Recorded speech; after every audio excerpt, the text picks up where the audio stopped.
Alamin naman natin po ang sentimiento at ang opinyon ng mga nasa trucking industry. Si Miss Mary Zapata, Presidente ng Confederation of Truckers Association of the Philippines, ang ating pong makakausap.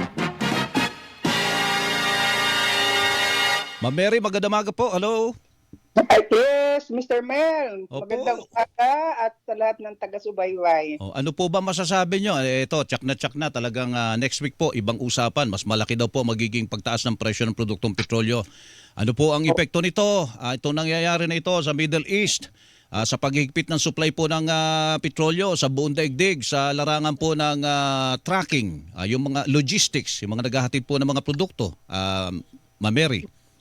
Firstly, scary, no? Scary. But of course, we anticipate this is the biggest challenge that we will be having in the future if hindi titigil ang crisis dyan sa Middle East. Kasi imagine mo, in some pronouncement ng DOE, it could be 90 peso per liter ang diesel. Mm-hmm. You could imagine, ha? Dati yan, nag-umpisa sa 47, naging 50, naging 60, and now is 70. And then sabi nila, by next week, it could be 90. So that is 20 peso difference from the current right now. Mm-hmm. So napakalaking epekto nito sa operations ng tracker. And there are a lot of pronouncement by the government that they will be extending a lot of assistance with the transport. But sadly, hindi kasama ang trackers doon for some reason or another na ang gobyerno lang ang makakaalam niyan. So, pag nagtuloy ito, napakalaking problema, Mr. Melo. Una, tataas ang aming rate ng biyahe. Tataas ang cost ng produkto natin. So, ano ba ang magiging equal ang result? That is additional inflation again. So, medyo kaya as I said, scary. Plus, yung mga tao doon sa Middle East, kung babalik dito sa atin. So, what would be their hanap buhay dito pagbalik ka agad-agad? Hindi naman siguro 100% masusustainin ng gobyerno. So, ito ay kung sa continuing effect yung bang hindi lang kami lang tracker ang maapektuhan. Lahat tayo maaapektuhan. Lahat ng consumer, lahat ng Juan de la Cruz, apektado tayo dito. Opo. Nag-iisip na ba kayo? At nararamdaman nyo na ba ngayon at nag-iisip na kayo na magtaas po ng sinasabi nyong rate o singil sa pagbibiyahe, Ma'am Mary? Ngayon pa lang? Yes. Nung last Wednesday, di ba, medyo last Wednesday, half of the week na pinag-uusapan itong problemang ito. We had a board meeting. At ito nga ang pinakamalaking agenda namin at ito yung worrisome na situation. Kaya sabi nga natin, let our members be ready of whatever things that we are going to embrace in the future. At wala kaming choice but to have our rates increase. So kahit ano pang sabihin, we cannot shoulder the 20 peso difference from 70 to 90. But sinasabi naman na there is a chance for the government to suspend the implementation of excise tax. And what I know is excise tax is just 10 pesos. So kung magiging suspended ang excise tax from 90, so it will go down to 80. Still 10 pesos. Malaki pa rin yun. So, talagang mag-i-increase kami. We will be forced to request from our client na give us naman a chance na magkaroon kami ng kaunting increase, although we wanted to help the Philippines dahil hindi lang naman ito, napakalaking nakakatakot nito kung tuloy-tuloy, Mr. Melo. Unang-una, baka magkaroon ng shortage ng arrival of merchandise dito sa Pilipinas, especially yung mga mga pagkain, yung raw mat.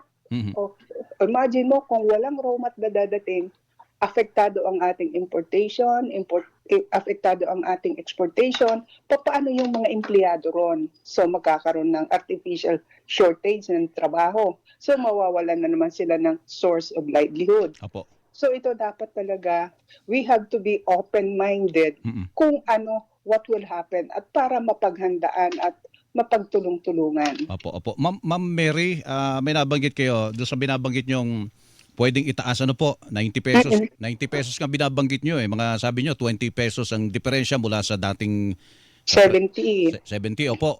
Magkano naman po kung magtataas po kayo ng singil sa inyong serbisyo? Magkano naman po? So kung kukunin natin percentage-wise, Mhm. yung 20 pesos na increase versus 70, it is more or less 30%, 28 to 30%. 20 So, to kung ang 30%. iyong Mhm. singil sa biyahe ay piso, magiging 130. Opo. Per ano yan? Yun. Per container, Oo, per container, per biyahe. Oo. per biyahe. Opo. So, naku, laki nito. Siyempre yung mga siniservisyohan nyo, magpapatong naman sa presyo ng kanilang produkto. Yun na, yung inflation Yes. na tawag doon. Naku. At saka Melo, Mhm. Mr. Melo, hindi natin pwedeng i-focus lang doon sa diesel increase, no? Sa petroleum increases. Pagka nag-increase ang petroleum, alam naman natin ang side effects nun. Mhm. Lahat magtataas. Spare parts, gulong, maintenance product like oil, Mhm. lahat yan tataas. So, it could be not only 30% that we are going to request. Mhm. Probably, we can request for a 50% so that if in case there will be a negotiation, we can go far down. Mm-mm. So, yan yung mga pinaghahandaan natin. So 50, pwede nyong doon kayo mag-umpisa, no? 50. Yes, oo, Mr. Melo. Laki nun. Oo, kasi ang sigurado namin yan, pagka tumaas yung petroleum products niyan, sigurado ang lahat ng spare parts, lahat ng maintenance products, lahat ng gulong, siguradong tataas yan by the same percent, more or less 30%. Opo. Kung 30% tataas yun, 30% din posibleng itaas ng mga negosyante sa produkto Yes. nila. Oo, or even higher because siyempre may cost of money sila doon. Opo. Mm-mm. At least 30%. Laki. Yes, the least. Oo. Wow. If yung pronouncement ng DOE na magiging 90 peso per liter ang diesel, it will be in place by next week.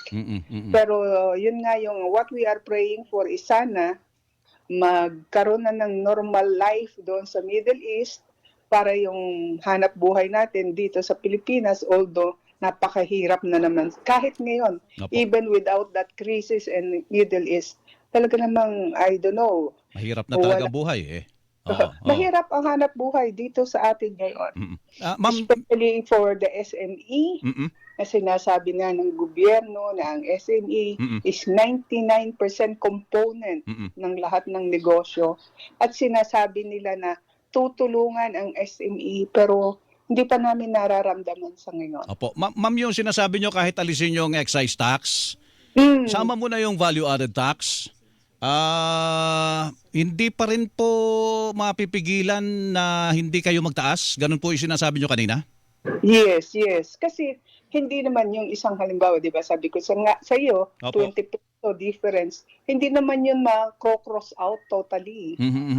Ayun, yung sa pag-aaral po ng Ibon Foundation, kahit alisin mo yung excise tax at saka yung value-added tax, isama nyo na, mga 16 pesos lang pwedeng ibaba sa gasolina at 12 pesos sa diesel. So Could be. Hindi pa rin talaga sapat.